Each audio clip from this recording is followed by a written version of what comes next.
Le phénotypage, en fait, il est réalisé depuis très longtemps au champ par les sélectionneurs. Alors, il se fait traditionnellement à l'œil. Ce qu'on appelle l'œil du sélectionneur, c'est d'identifier les variétés qui ont la meilleure tête, le meilleur profil. Et puis par des mesures destructives de pesée, de teneur en azote. Aujourd'hui, on souhaite pouvoir mieux comprendre comment s'élabore le rendement. On a donc besoin de revenir très souvent dans ces parcelles pour voir à quel moment les stress ou les différences vont s'exprimer. Alors cette partie, c'est vraiment le cœur de la machine, c'est ce qu'on appelle la tête de phénotypage. C'est la plateforme qui intègre tous les capteurs de mesure. Il y a également une deuxième petite plateforme latérale qui peut embarquer d'autres capteurs pour des mesures complémentaires. Nous avons intégré des capteurs industriels. Le premier, ce sont des lasers à balayage qui vont scanner la végétation très finement et mesurer une distance entre le capteur et les éléments du couvert végétal que l'on va vouloir mesurer. Ces capteurs-là mesurent jusqu'à 100 000 points par seconde.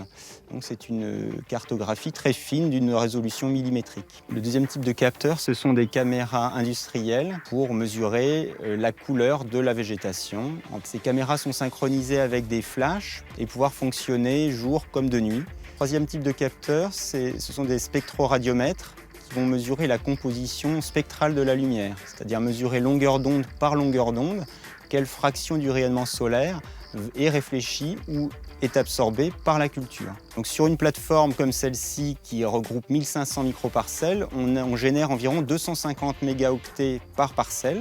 Ces données sont toutes géoréférencées avec une précision centimétrique et horodatées à la milliseconde près. La première étape de ce traitement consiste à remettre en forme les données de façon à ce qu'elles aient une signification physique.